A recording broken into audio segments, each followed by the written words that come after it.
ที่เพียงแก้วแน่แล้วก็ควรศึกษาหวังมอบสีจิตใจไว้อกเอี่ยวกันต่างก็ศรัทธายึดมั่นไว้ฝันถึงวันวิวาพ่อแม่ยามีต่างคิดสวยเติมเสริมสร้างสวยเป็นพลาทุกอย่างให้สมดังปรารถนาให้คู่สมรสสมรักสมดังอุลาพ่อแม่เพื่อนฟุ้งทวนต่างก็มาให้อวยพรใจโยมของหักให้ยืนยาวมาอย่าแปรพันสู่วันแก่เท่าลงไปทรัพย์สินเงินทองขอจงเนืองน้องหลั่งไหลแม้นเกิดโลกยิงสาวให้เลิศด้วยปาฏิหาริย์บัดนี้ทั้งสองสมปองเป็นคู่กันแล้วได้เป็นผัวที่เมียแก้วแน่แล้วก็ควรศึกษาเมียยามพังพาที่ไปอภัยให้กันดวงใจสองคนยืดมาต่อคำควันหูเดียวมี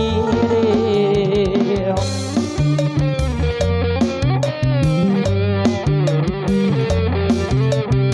กาจะมาเจ้าสาวเกี่ยวกันได้ตะกี้งามๆแบบนี้นะ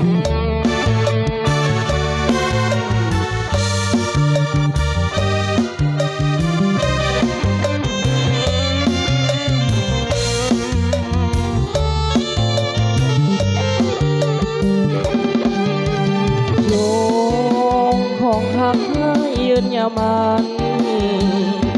อย่าแพ้พันสู่วันแก่เท่าลงไปทรัพย์สินเงินทองขอจงนึกน้องหลั่งไหล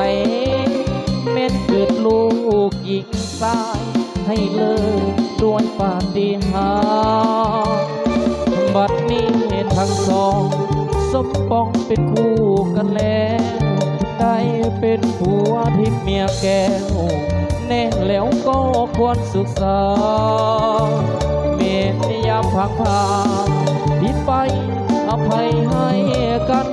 ดวงใจสองคนยืดมาต่อคำควันผัว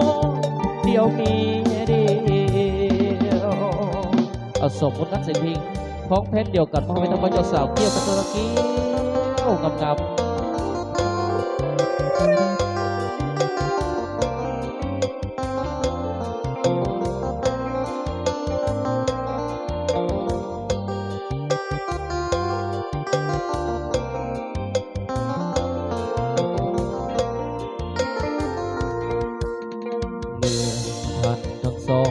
มีความหมายปองของใจเป็นหนึ่ง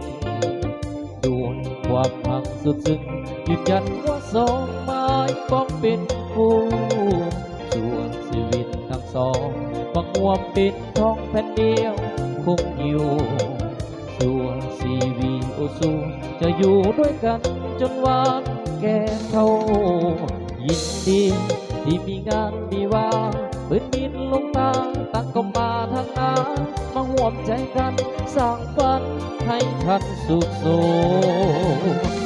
ขอให้ท่านทั้งสองจงคงหาหักให้ยืนยาวมันขอให้ท่านทั้งสองอย่าไปหันจนจังวันแก่เท่าลงไปเงินทองเกียรติศักดิ์ศรีหรือกายถ้านึกสิ่งใดสมปรารถนาทั้งพลาดถ้าผิดมาอภัยให้ก่อนเอาผู้สมรสไม่เกี่ยวกันอีกคือเกี่ยวงามๆกว่านี้เนาะเกี่ยวกว่าแล้วก็เกี่ยวใส่เกี่ยวกับเกี่ยวรวยเนาะ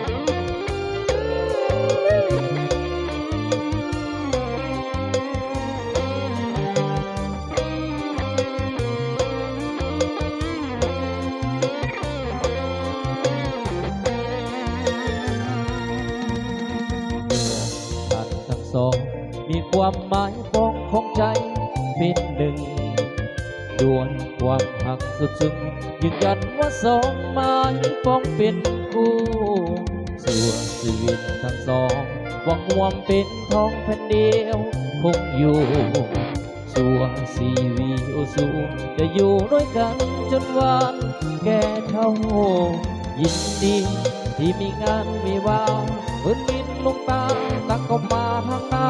มาห่วมใจกันสร้างฝันให้ท่านสุขโสมขอให้ท่านทั้งสองจงคงหาและเคยยืนยาวมันขอให้ท่านทั้งสองอย่าไปหันจนจังวันแก่เท่าลงไปเงินทองเกียรติศักดิ์ศรีหรือกายถ้าเลือกสิ่งใดสมปรารถนาทั้งพาพาผิดมาอภัยให้กันเงินทองเกียรติศักดิ์ศรีหรือกายถ้าเลือกสิ่งใดสมปรารถนาทั้งพาพาผิดมาอภัยให้กันขอผู้สู้รบไปเกี่ยวสัมผัสได้ตะกี้โอ้ประเด็น